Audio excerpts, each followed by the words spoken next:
Okay, today we are going to discuss the last two chapters of this book.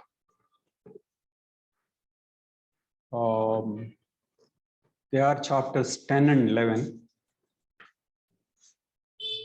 And 10th one focuses on what is called civil society. And civil society is a very important concept. And these days, very frequently appearing concept in the newspapers.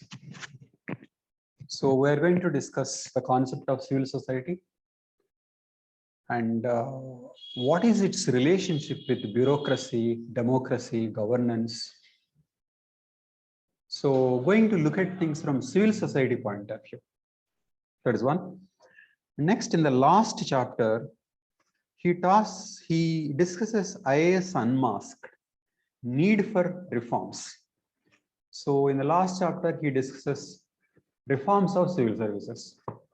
So with this, this book will be over. But I found some of the questions asked in the previous papers require covering some more issues. Some theoretical concepts needed to be covered.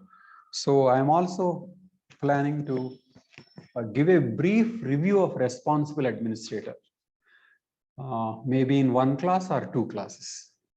So, and then after that, some outlines of essays, I'm going to complete this course. So let us discuss civil society.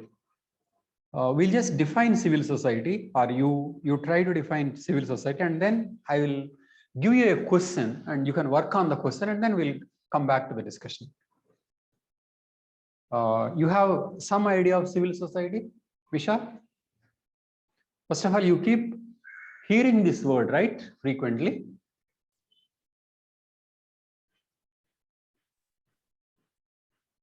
Yes, sir. What is civil society? What is so civil about society? Anyway, do you know the difference between society, state, nation? What is the difference among those three concepts? Society is something that has some shared common goals, common ideas. Society has common goals. Common ideas or common norms. And nation. Common ideals. No. Anthropology student. How is society defined in anthropology? How does an anthropologist identify that this is where this society ends and some other society begins? An anthropologist can cross from one society to another society. How does he define that this is the border of this society?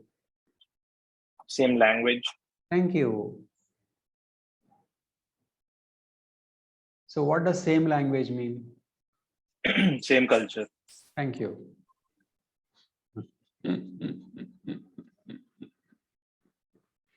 I think you thought because that we covered in anthropology, it won't be appropriate on your part to use any anthropological knowledge in any discussion on ethics and essay. Somewhat, sir. The most accurate definition of society is given in anthropology. Only an anthropologist crosses a border of society. A language speaking group is society. And what does it mean? It is a culture sharing group subjected to same socialization experiences. It is not about same goals. It is socialization and culture. A culture sharing people is society. So anthropologist moves from one society to another society when the language is different. He knows that when the language is different, contact point is less and the culture is different. Socialization experience is different. So that is why India is not called a society. Sociology syllabus says society in India. Because there are multiple societies in India. So what is India? India can be called a state or a nation. What is meant by a state? State means common law and order management. Weber defines a state as a monopoly over a coercive institutions. One ruler, backed. You have union executive, backed by army. President as commander-in-chief. So that makes India a state. And when the Britain was ruling India, that was also a state. But British rule is not considered a nation. Why so? Nation is about sentiment. Nation is about sense of belongingness. So you read in general studies that India is a nation in the making. And Gandhi was called father of a nation. So tell me who is older between Gandhi and India? Gandhi. Gandhi is older. Because Gandhi is the father of a child, that is India. But India as a nation, not India as a geographical territory. India as a geographical territory was there. India as a state, India was never a state, but in India, on the geographical territory that we call India today, there were many states. Akbar had a state, Ashoka had a state. So Vishal, are these concepts clear? Yes, sir. Okay, in GS also once they asked political and social characteristics of Indian state. See, look, political, social, Indian state.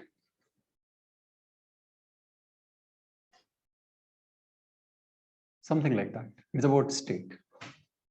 So state is about coercive institutions. Nation is about sentiment.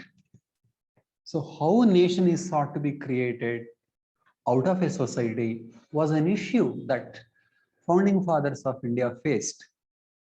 This was a society. There was no nation. People belonged to caste and religions and all kinds of divisions, languages.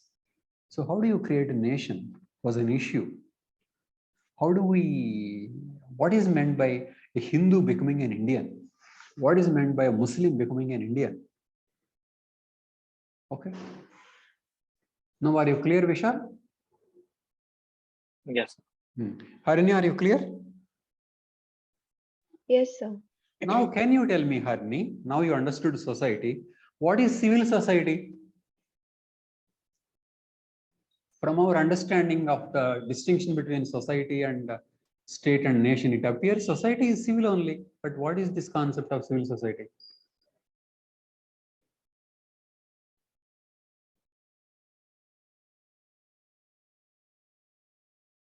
Okay. Rohita, you want to try? I'm thinking, sir, why it is called civil? Why this word came? Thank you. Let me tell you, in any social science, concepts come because of certain need. Concepts are not kind just like that, not only in social science, but in physical science also. You have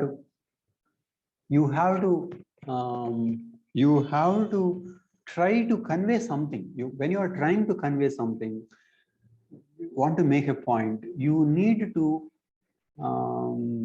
isolate certain phenomena. In trying to isolate, you coin certain terms. Okay, so civil society, why there is also difficulty in understanding civil society is that there is difficulty even after understanding the cause, but it will help you if you understand why you need a concept of civil society. It is like this. There is a state, there is a nation, and there is a society.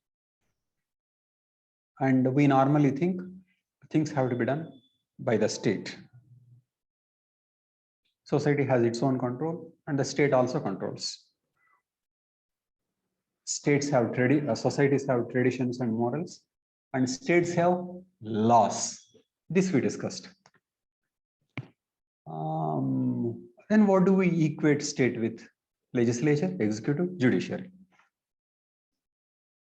Legislature, executive, judiciary, all the three things. But then some people felt all these three things, legislature, executive, judiciary, and also political parties competing to be a part of legislature, have certain common features, and some felt all of them together are failing. They're failing to ensure that bureaucracy is working well. They're failing to realize certain goals of the constitution. So if the state is failing, what else can save? Some people think it is market. We discussed the role of market. So market is different from the state. Market is about profit motive, privatization of ownership, resource management, allocation. That is about market. And some people felt market is doing something like profit motive and the state has become corrupt. Isn't there anybody to create a better society? So market became too greedy and the state became too corrupt. Who has to bring change?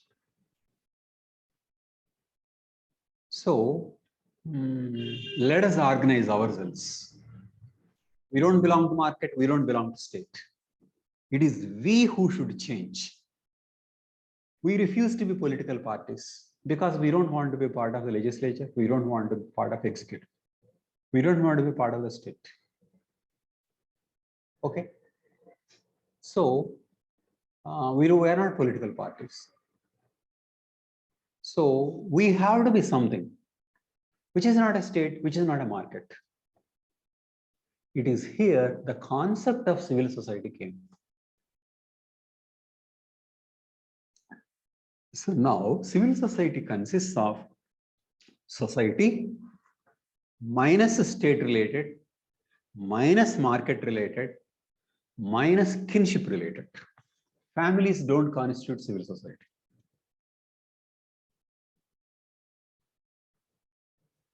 So all kinds of organizations, non-state, non-market societies, non-state, non-market is a civil society.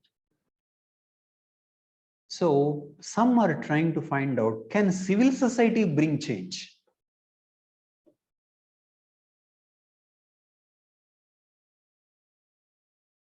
So this is to find out how to bring change and what are the processes, what are the alternative systems, because market is not performing well and the state has become like this. Okay, so it is in that context, some people talked about civil society. Okay, Rohita, now tell me. I still didn't understand what exactly civil mean. What I is understood that civil society means it is minus state and a market and also kinship. But why it is called civil? Just to distinguish between society, normal society, and this, they made it Why civil. is it called civil society? I think civil was opposite to political only. I don't know. But it was coined long, long ago. It was there in, I think, in Hegel's writings and Marx's writing. And but we are part of, like, administrators would be part of state, like, but they Exactly. are called civil servants. Civil servant is not a part of civil society. Nice. Civil servant is not part of civil society. Yes, you are right. Civil servant is part of the state. Civil service is not part of civil society. Okay, is it clear now? Okay, okay, sir. Okay, I sir. can't explain. I don't know why it is called civil. Maybe they meant something opposite to political. I don't know the origin of the name, why it was called civil and who first coined it. But this is how it is used now. Got it, sir. Okay.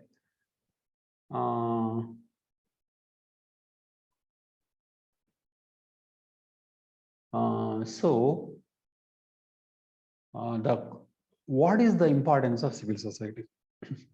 Now, but for you to visualize, tell me, something like caste association, Madiga association. Does it come under civil society? Yes, sir, very much. Of course. VHP, civil society. Yes, sir. Trade unions. Yes, sir. Exactly. So this is about the unions. So what do unions do? They articulate. They articulate, aggregate, and articulate, which the political parties are supposed to do. Let me tell you why civil society become more important now. Because the one constraint that the political party faces is that they finally want to win the election. That is the single most constraint of a political party. When they want to win an election, they win only through getting the majority vote.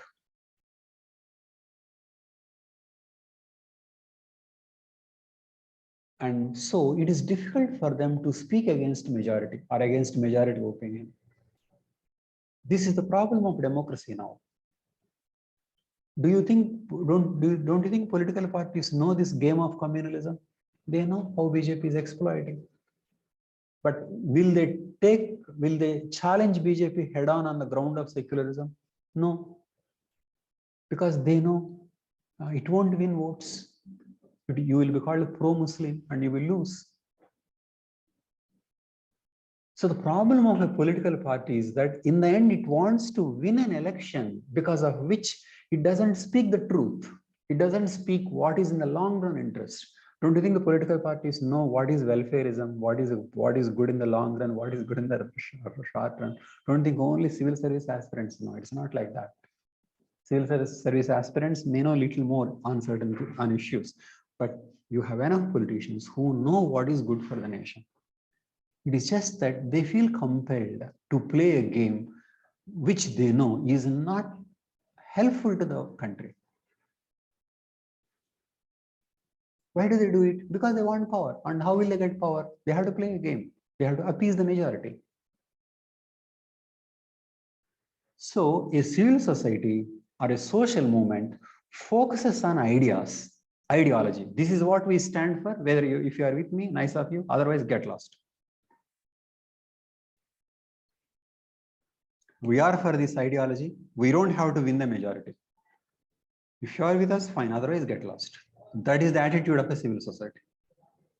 Idea oriented, ideology oriented.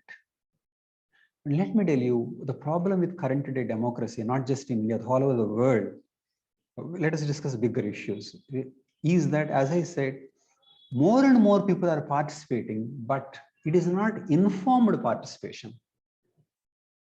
So it is degeneration into mobocracy. IT is facilitating this ill-informed participation. IT gives the illusion that you know, but actually that is not the truth. Truth is more subtle. So to the issue why right is rising all over the world, this is the issue. Linked with the information technology. It is information spreading at a much faster level compared to wisdom. Freedom spreading at a much faster level compared to wisdom. Democracy, this was actually the problem that since Platonic times, people were discussing. Democracy is supposed to be based on majority of opinion, but how do you go by majority of opinion when the majority can be ill-informed? After all, Socrates was hanged. Socrates was poisoned on the basis of majority of opinion. That was perfect democracy only. So Plato thought that these were the problems with democracy. So that is why theoreticians of democracy believe that the democracy is not about majority deciding, but unfortunately, that is how final outcomes are decided. It is about institutions, it is about constitution, it is about having institutions that can be critical of leadership, critical of executive. You can say these are institutions of truth. Stiglitz calls them institutions of truth. Democracy can degenerate if the institutions of truth are not functioning out of self-censorship or being controlled, whatever.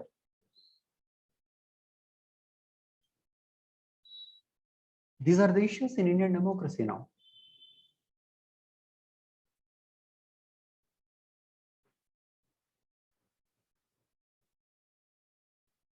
So market goes for profit, TV channel goes for profit, newspaper goes for profit, political party goes for profit. Who has to tell them what is the truth? Government goes by next election.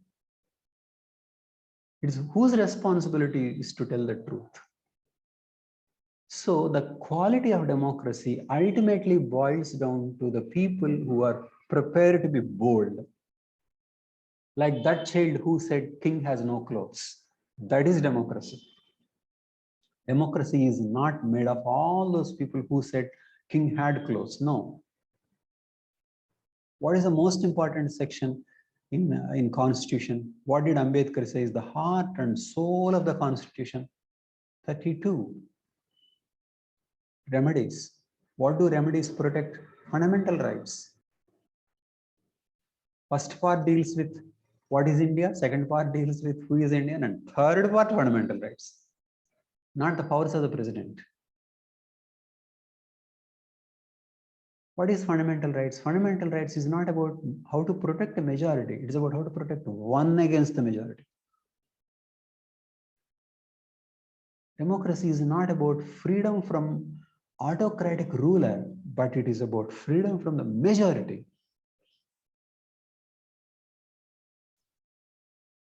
So democracy is about institutionalism, constitutionalism, protection of the weak, according to the agreed upon values which are mentioned in the Constitution. So when everybody is so mean to think of only long-term interests, who has to tell the truth? That is an issue in democracy.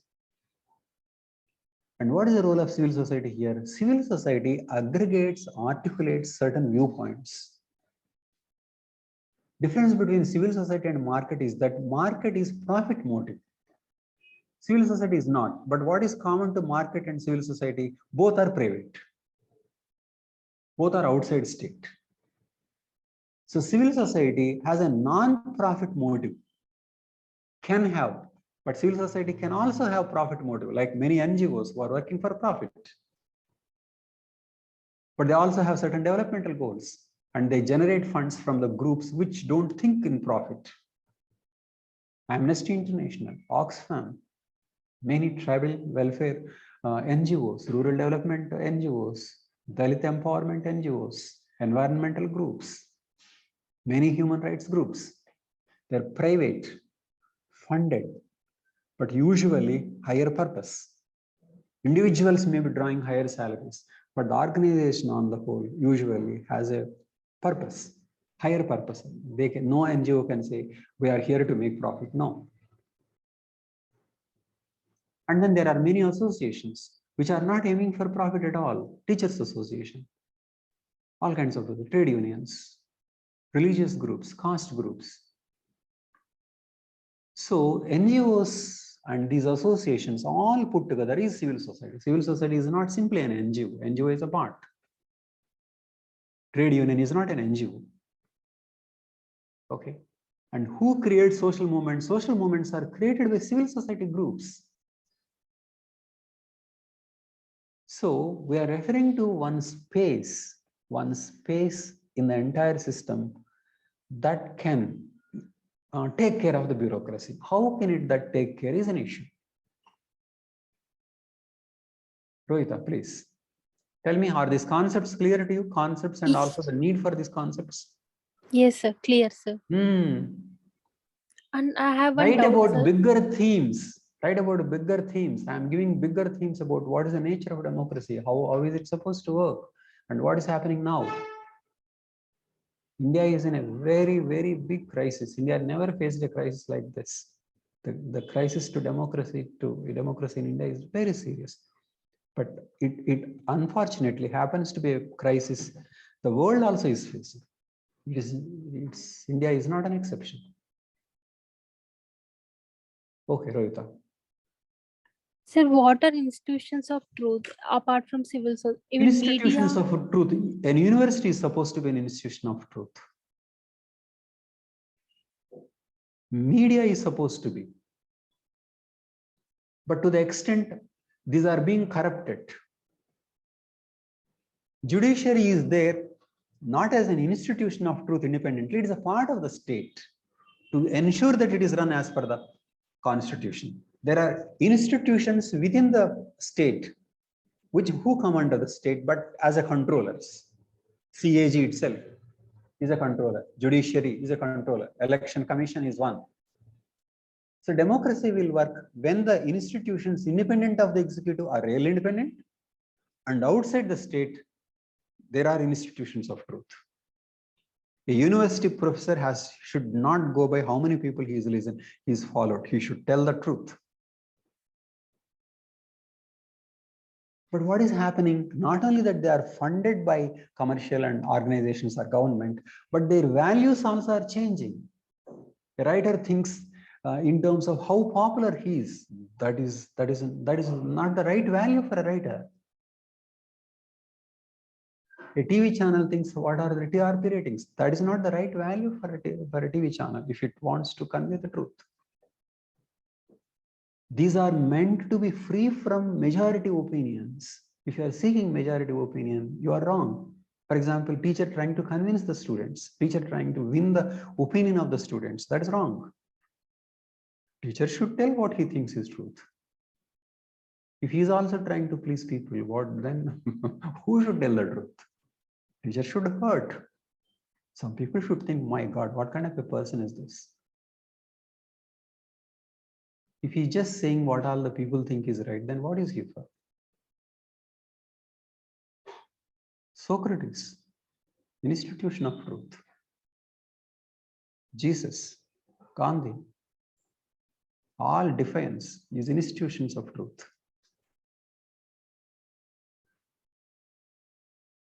So why these are important is that unfortunately all these arrangements finally have to go through election process.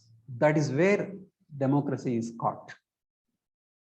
Whatever you do, whatever, finally a government is elected on a universal adult franchise basis. So whatever you do, finally there is a vulnerable point.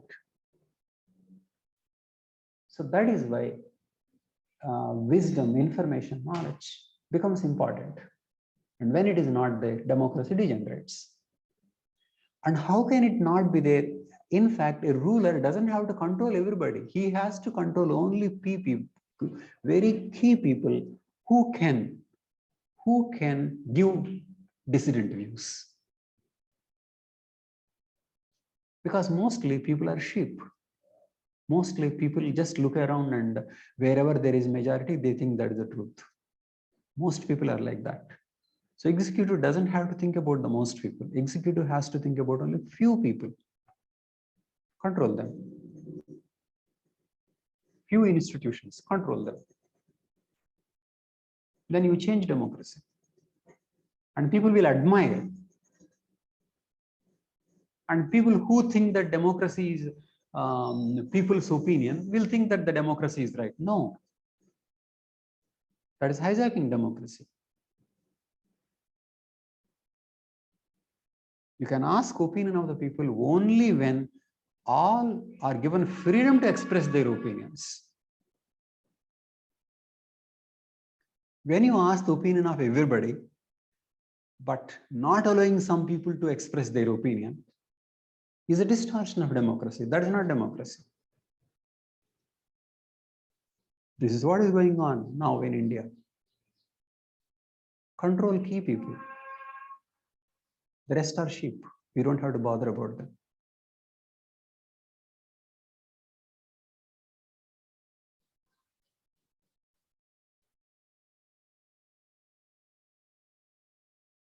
So these are all the things critical to the working of democracy. These are the critical resources by which a healthy democracy is possible. Okay, Rohita. Sir, what exactly this mobocracy mean? Mobocracy means mobs decide what is truth and mobs decide the leaders. They have no sense of justice. Mob says That means because more people are on our side, we are right. In fact, many newspapers or channels do not know what is difference between democracy and mobocracy. They think that this is democracy because more people are voting, more people are liking a particular leader. It is not like that. Democracy is not this. It's not supposed to be this. got it, sir. So these were the issues that were debated from the very early times. How can democracy deliver good governance? They found that if democracy is simply a majority rule, it can't. So the idea democracy is by the people, of the people, for the people is not true. That's a very crude definition. The definition is valid vis-a-vis an autocratic ruler, but that is not true of modern problems. Modern issue is about how do you handle the menace of majorities? How do you make the majority behave wisely? How do you protect the truth? These are the issues of modern day democracies.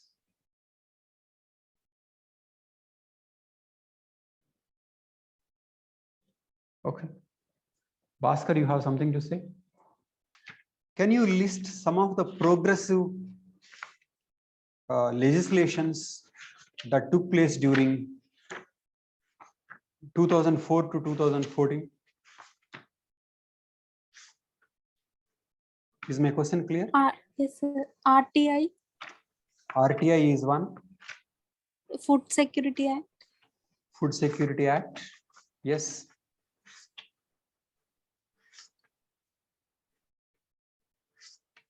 And Whistleblowers Act also. And then Whistleblowers Act. Whistleblowers Act. Lokpal Act. Vishal has made a commitment never to use anthropology in anywhere except in anthropology. Forest Right. Exactly. Forest Rights Act, Vishal, is a breakthrough development. Okay? Yes. So right to information is one, Forest Rights Act, Food Security Act, and then Lokpal also, I think so. Lokpal was not introduced. And then in 2005, inheritance rights to women was granted. Inheritance rights to women. This is one important issue. And next, Unorganized Worker Social Security Act 2008. You know how so many things were passed because number one, left was a part of the government. That was one. And then Sonia Gandhi was playing a very important role. So the author says it was only Sonia Gandhi who tried to temper hard market fundamentalism with compassion and equity. And this, I believe, was her most valuable and least acknowledged contribution to the Indian public life. Right to information is a very progressive act. In fact, when so many corruption cases were unearthed, Sonia Gandhi said, you were able to bring these cases because we ourselves passed Right to Information Act. And Right to Information Act came from civil society movement, a social movement led by Aruna Roy. And Aruna Roy was a member of NAC. Harsha Mandir was a member of NAC. And NC Saxena, the author of this book, was a member of NAC. Okay, it is NAC under Sonia Gandhi's leadership had certain activists, civil society groups, okay, and people like Jane Dredge, who are giving inputs to Manmohan Singh's government. And of course, left played a very important role. So, but Saxena's argument is that some of these policies were wrong. For example, he says in the Right to Education, in the Right to Education Act, they wanted to close certain private institutions, private schools that didn't have adequate facilities, but finally didn't come. It says it was misconceived. And then the Food Security Act. Food Security Act puts enormous strain on the executive without contributing to either training or developmental purpose. So he is critical of excessive welfare orientation. There can be rights orientation, there can be training, there can be capacity building. So that's what he's saying. But one can say it is not the participation of civil society that is a problem, but what kind of inputs they give, and finally, what is the quality of the legislation. Civil society participation is good. It should be encouraged, but what kind of participation and what kind of legislation that they finally bring, one can think like that.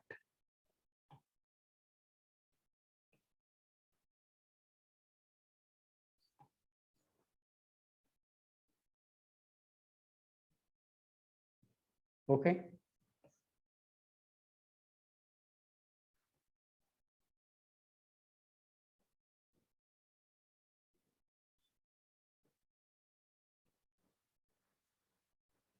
I don't know how to close this.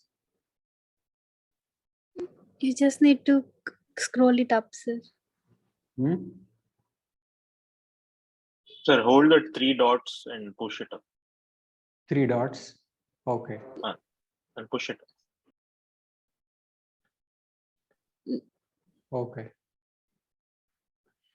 Okay, now he's talking about reforms.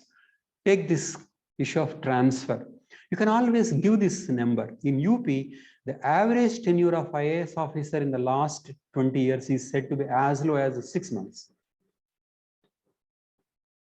Tell me, why is there frequent transfer? Because transfer is a form of political control. So that is why frequent transfers. But what is the impact on frequent transfer? Because the officer cannot plan on a long-term basis, and his subordinates themselves won't listen. Institutions cannot be developed. So he says that there should be one very important reform regarding the stability of tenure. Stability of tenure. There can be Civil Services Board which can look into the issues of stability. Minimum 2 years or on average 2 years. Because after all, it is the political executive's prerogative to transfer an official. We can't tamper with that. But there should be some guidelines. So on average terms, on average per the post or per person. So if there is a transfer, there should be an explanation. There should be a reason for sudden transfer. There should be a checking system. So that's what he's saying. And next he says, this is affecting professional competence. You know, there are many questions on competence, and the competence and the way bureaucracy is working is related. The fatal failing of Indian bureaucracy has been its low level of professional competence. An important factor which contributes to the surrender of senior officers below political masters is the total lack of any market value and lack of alternative employment potential. Why? Because they are not competent. Why don't they have competence? Because they don't pick up anything.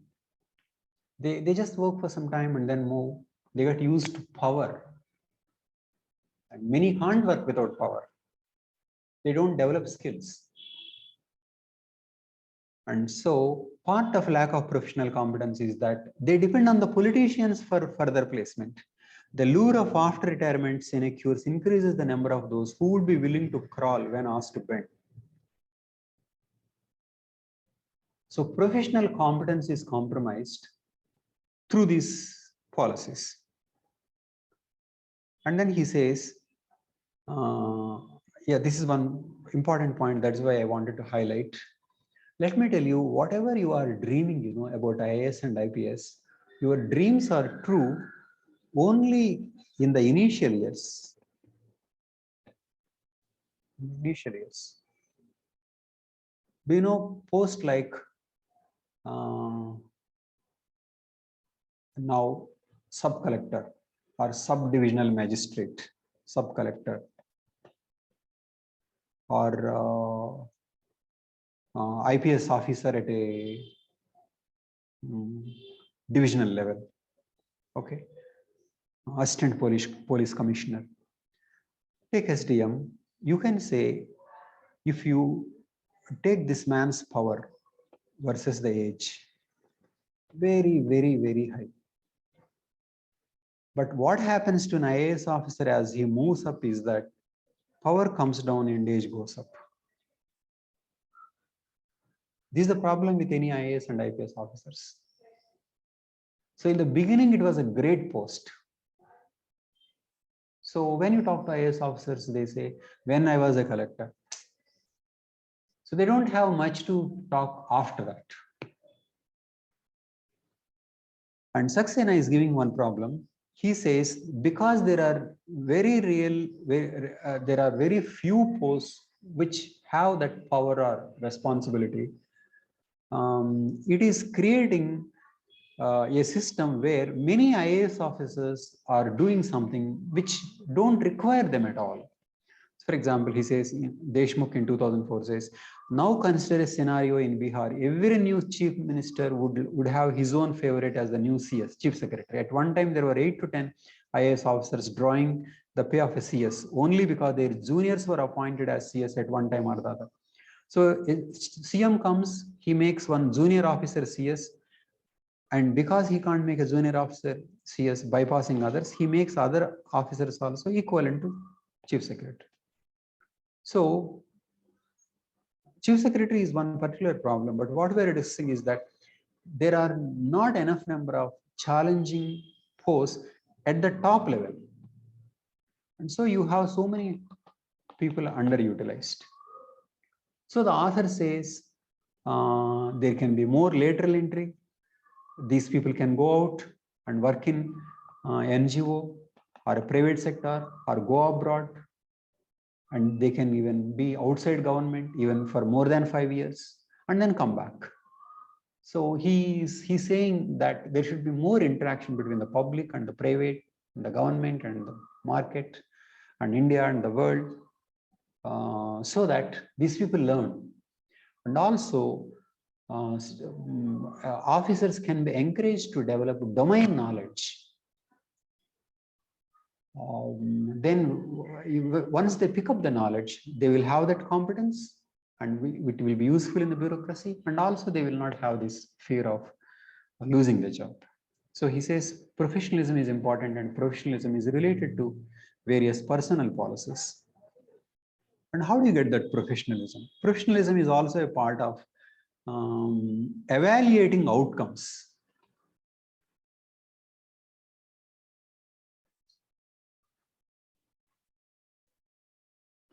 Evaluating outcomes. He says, this we discussed, that people should be evaluated in terms of outcomes of their actions. How far a particular program has been doing, what are the results? So monitoring and evaluation is very important. You can do this quotation, Finance Minister in 2005 budget. He says, we don't pay enough attention to outcomes as opposed to outlays. Outcomes as opposed to outlays. What is an outlay? Outlay means we are allotting this much money. But outcome is what is the performance, or to the physical target as opposed to financial target. We give importance to financial targets, not physical targets. To the quality as we do to the quantity. So these many toilets constructed, not how they are being used. These many taps are provided, and not whether they are getting the water. And these many taps connected itself is a better compared to this much money allotted. So government intends to strengthen evaluation, and this needs to be supplemented by independent evaluations. Independent evaluation is very important. So government reporting on itself cannot be objective. And he gives this figure. World Bank in 2008 found the average rate of teacher attendance 65% in UP. But the average rate of teacher activity was only 27%. It means for 1/3 of the time, only for 1/3 of the time, teacher is doing what he is expected to do. And the overall percentage of severely malnourished children in the case of 0 to 3 years, according to the data reaching from GOI, was only 20%, as against 9.4% as reported by UNICEF. So this practice of fudging is very widespread. Recently, regarding COVID death cases. So international figures or figures by independent evaluators is different from the government figures. So first of all, we should go for accurate reporting by the government, and plus we need independent evaluation. So he says it is towards this we need to develop 3 factors.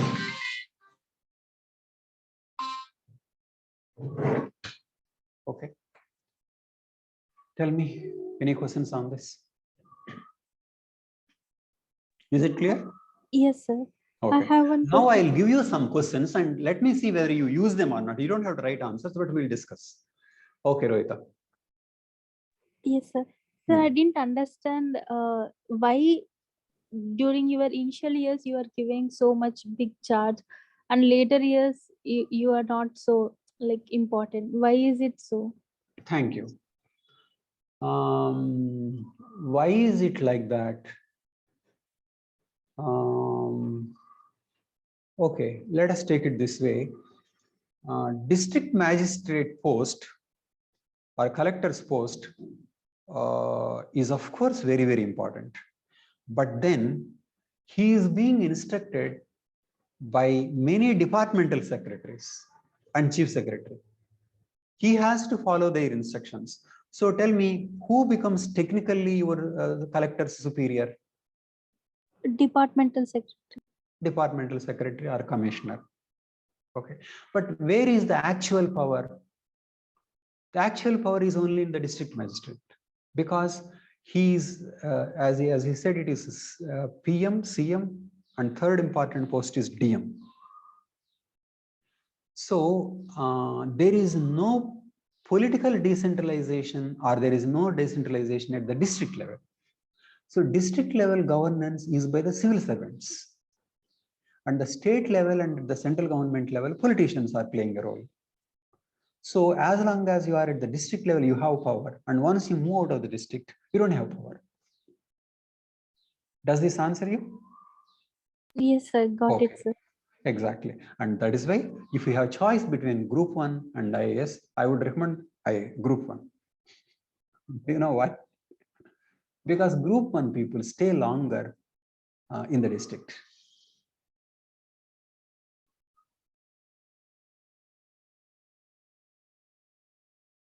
Each post is powerful post. But when can IAS posting be better? If an IAS officer can go really to the top, like cabinet secretary, finance secretary, home secretary, then that is much, much better than group 1 post. So IAS officer has an advantage compared to group 1 only when he can go to the top positions, but otherwise, no. Because the power is concentrated at the district level.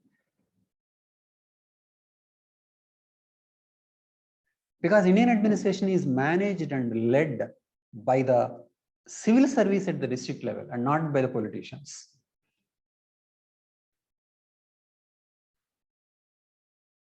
So Rohita, you got it? Yeah, I have one more doubt left, sir. So I don't think group 1 people will have the autonomy or discretion. No. It is for the same thing. For example, whether one is a sub collector or RDO, it is the same power, same function, same salary. So okay, salaries could be different. But in that case, state governments can take. State governments can No, take. as per the law, it is the same. It depends upon how they exercise. There is no difference. For example, some posts, some posts for some time are held by Group 1 officers and sometimes by IAS officer. It's the same post, same facility, same thing. There is no difference. Only the promotional chances are different. It is so in Andhra Pradesh and Telangana, but it is not so in other states. So this is not applicable to other states. Okay. Okay. So next, other questions? Okay. Now author says, as a part of creating monitoring, evaluation, and civil societies group, you need to create accountability first. You need to create transparency. Without transparency, how will right to information will work? Without transparency, how will institutions of truth work? How will society will work? Transparency, accountability are all interlinked. And then you need institutions like Lokpal, Lokayukta, Citizens Charter, redressal of grievances, whistleblowers bill. Now I am reading out all the syllabus. All of them are needed. Why? Now that you have understood what is going wrong and how should be rectified. And when you understand how it should be rectified, you can think in terms of what kind of institutional mechanisms. Now, Rohita, tell me, did you understand the syllabus? Yes, understood, sir. Okay, now you just have to memorize certain points about those institutions and write. Now, let us go through certain questions. You don't have to write answers, but let us go through those questions.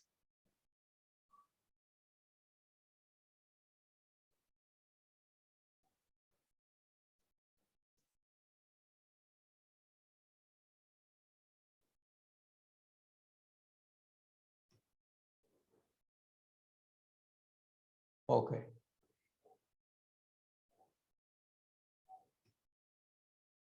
Tell me now. There is increasing concern in India to strengthen civil service ethics. Are you able to see the question? Yes, sir, visible. Discuss how ethical competence of civil services can be improved. In fact, it is a big question. He gave so many things, but I simplified it. Increasing concern in India to strengthen civil service ethics. Discuss how ethical competence of civil services can be improved. So the word here is ethical competence. Tell me, what do you write? What is ethical competence? It is about how well they do the job. Look at the entire syllabus and add points. So this is likely to be very limited answer. In fact, many people will write like this one. Okay. Ethics in civil services will be in maintaining harmony within a progressive society. Ethical competence can be improved by effective implementation of code of ethics, conduct rational outlook towards needs and demands of ethics. Again, I would say include the total syllabus. This can be a part of the answer. Current state of CS in India.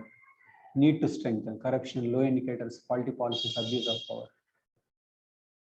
Okay, but what's about part 1? 2, need to strengthen CSF. Okay.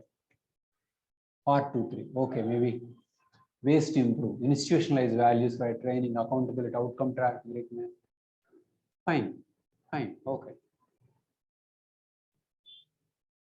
Okay, I think submitted in 2 slides. Part 1, 1, 2, 3.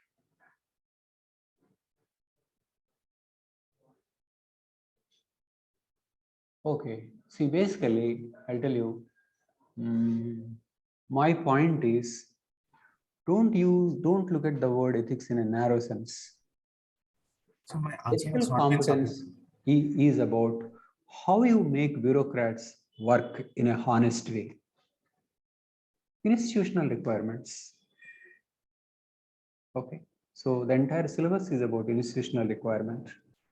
It can call for right to information, the strengthening of Lokpal, Lokayukta, whistleblowers bill, citizens charter, transparency, accountability, fundamental rights.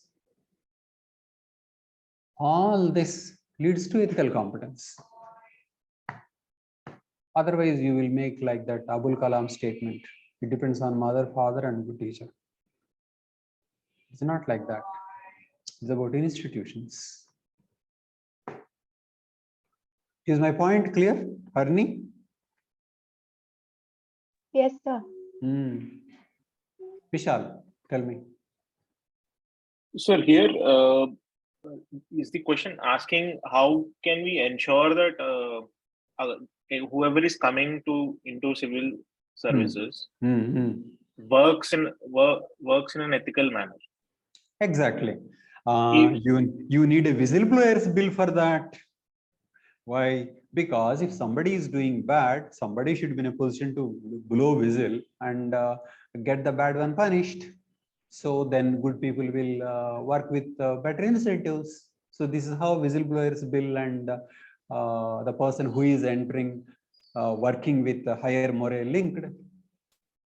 Vishal, am I clear? So yes, sir. So this is basically not about the person's inherent values, but whoever comes, how to ensure that they work in an ethical manner.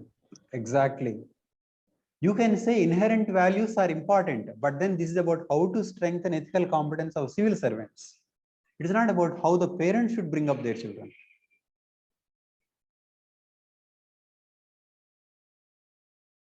Yes, sir, makes sense.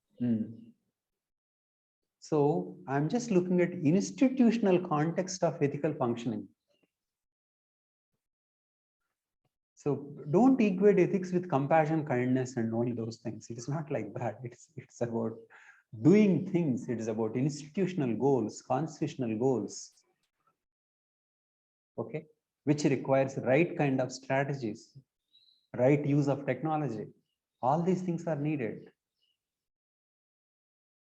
Okay, I'm just widening. Let me tell you, I don't think there is any extra point you need to know. I am just widening.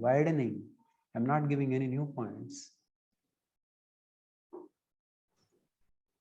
Vishal, you get my strategy? Yes, sir. Let me tell you, if you want me to tell you one secret about this entire civil service exam, it is about to every person write almost everything. It's a matter of prioritizing in the right place. Just define widely. You can think in terms of wider definition, or you think in terms of push and push and push. You ask why, how can it be done? Push. You will cover the entire syllabus.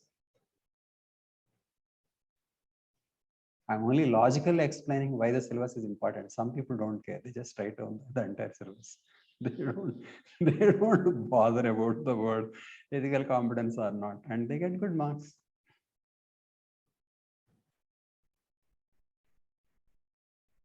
Is it clear? Okay. Yes. Sir, I've taken a slightly different approach. My answer has probably not been submitted. So can I? Okay, sure, please.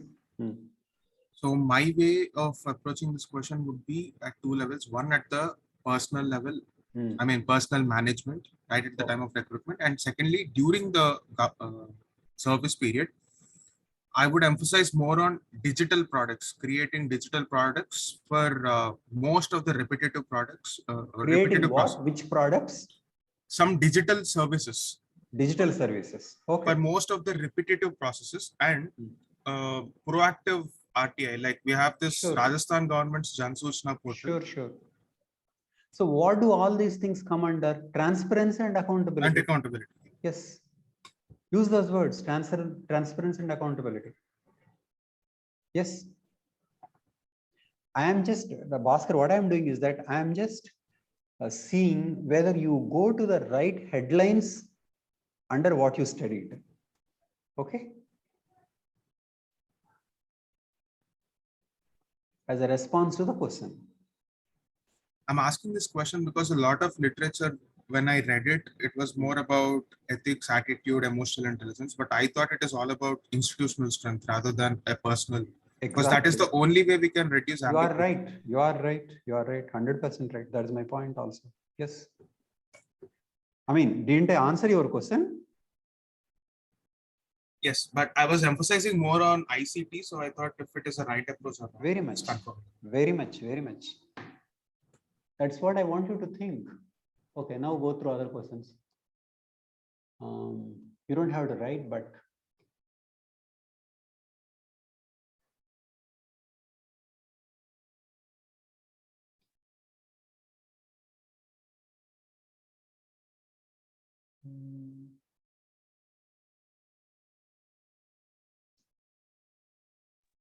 Should try using arrows to change between slides when you're sharing.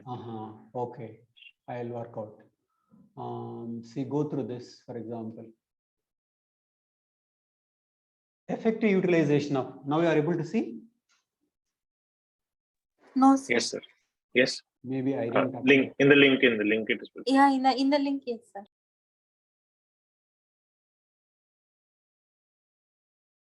Now, you're able to see this? Okay, effective utilization of public funds is crucial for development. Examine the reasons for their underutilization and misutilization. Sorry, underutilization. Why underutilization? Where did you come across this underutilization as a point? Why are they underutilized? Bhaskar? Multiple reasons. It can be about. No, give me one reason.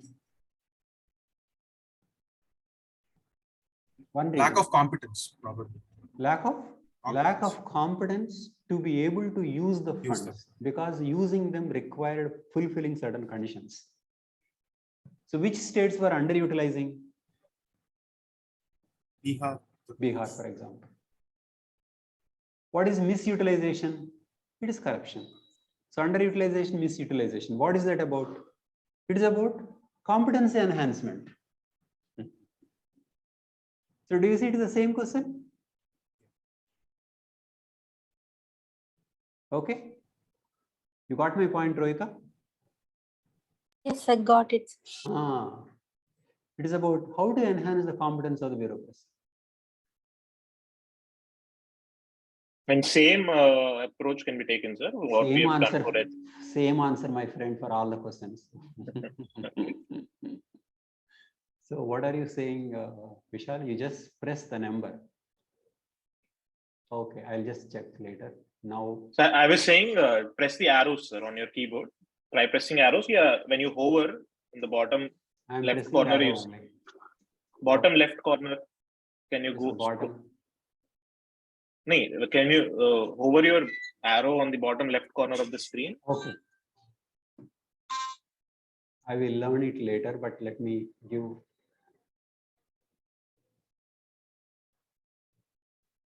One more question now.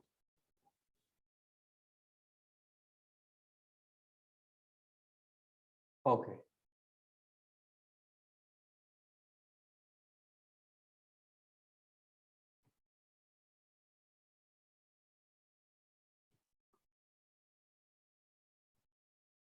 Okay. Yes, Bhaskar, it is your doubt. Discuss the relevance of transparency and accountability in the context of civil services. Same thing. Improve ethical competence.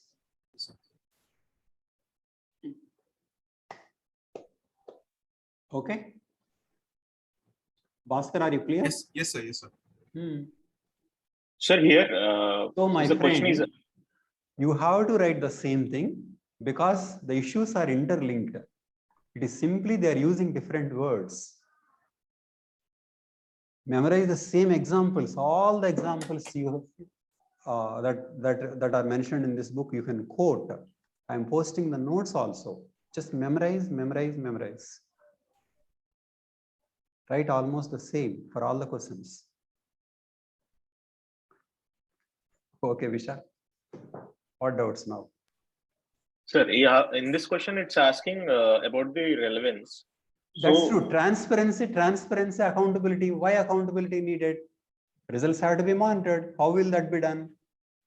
Transparency, what is the relevance? And finally, how do you strengthen the institutions? Punishment systems. Isn't it? So, yes, sir. So in this question, one extra dimension is okay. how a positive aspect also maybe should be talked about. I don't know, but whatever the extra dimension in any question is that you need to tune. Remember, you can't dump the information. Whistleblowers bill, citizens charter, all important, but it is not in the way of dumping. It is a way of what is transparency, what is accountability, why are they needed, and how to bring about. It is same information, but arranged so as to answer the question. Okay. Vishal, am I Yes. clear? Yes. Remember, it is not that you write everything, but it is not that you dump. It is about what is the question, how do you proceed logically, and then information falls at the right place. Then you will see the entire syllabus answering that question. This is the secret of success in the entire civil service examination. Write everything, but write everything in a way it is related. Question on ethical competence is not actually the same as misutilization and underutilization. There is some difference. You address the difference. But it is the same set of issues like why is bureaucracy what it is and what to do about it.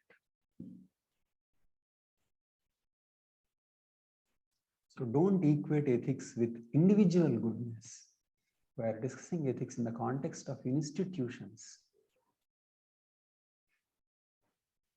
It is not about how individuals are good. It is about finally what are they up to, what are they doing, and they can do well only when they do as a part of a team, which is nothing but institutionalization. Bhaskar. So it's just one doubt regarding the information that you asked us to memorize from that book. So this book is probably written around 3 to 4 years ago, and just one example is one of the example quoted that the average tenure of civil servants in UP is 6 months, and now according to the latest data, that is increasing. So how do we look at this change? No, you just go by the 2014 year. That is enough for you. No, but it is also important. Making a point. No. You don't please try to update this book. Not necessary. Using this book is good enough, more than enough. Does it reflect the changing reality? If you have the more recent data, you can, but you don't have to consciously try. No. This is something that is coming from the back of my mind. That is why I'm asking this. So the average tenure of civil servants is actually increased. So how do we interpret this? No, in 2014 or whatever the number, it was like this. That's all. That ends. 2014 study showed. That's all. You don't have to know about 2022 study. Not necessary. No, my point is, how do we interpret that change? It is a positive change. So that is a possibility. But things change. But I don't think the issue of transfers has changed. No, it is only the number may have changed. Number that too in UP may have changed. Across the country, sir. But the issue of transfers hasn't changed. That's a very serious issue. But the study says that it has considerably reduced. So that is the reason I'm asking this question. So considerably, which reduced. study? There was a central government database for nearly around 60,000 offices across the country and transfers. And it showed that the median has actually changed by almost some 6 to 8 months, which is more than 1.5 years now. It was previously 5 to 6 months. Now it is more than 1.5 years. So is it a positive change? That's nice. Then if you have that data, you use it. Fine, no problem. Fine. If you have that one very specific study to prove that that particular fact can be updated, that's when you can use. If that is your point. Am I clear? Yes, sir. Fine. There may be some reasons for that. That's it. But on the whole, this book is eminently usable and extremely useful. If you have certain things that can be changed with a more up-to-date data, you can, more welcome. No, I thought you were asking because it was about some old data can we use? Not like that. If you have more recent data, you use, but otherwise use the data of the book. That is my point. Yes, sir, sure. Is my point clear, Bhaskar? Yes, sir. Okay. So adding to what Bhaskar mentioned, even 1.5 years may not be that much of a. That is true. And that too, you was talking about UP, but this is in general about India. UP is only an example. So the point is still valid that the average Exactly. time is less, Very and we much. can just update it with the new information. Exactly.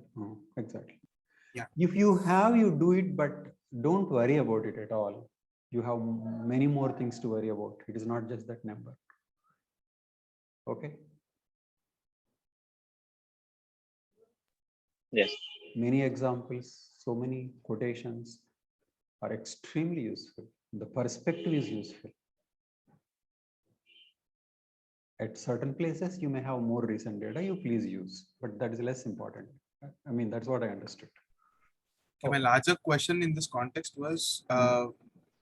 probably using old, we wouldn't be judged based on that old data, right? Old data is much more, many times more useful than no data, Bhaskar. That is my point. Yeah, yeah.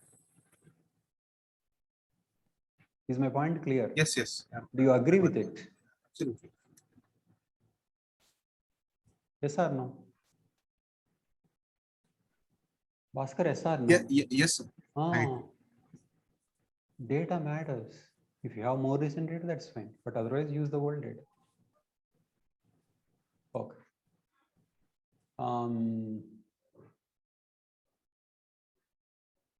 Okay. So that's all. We finished this book.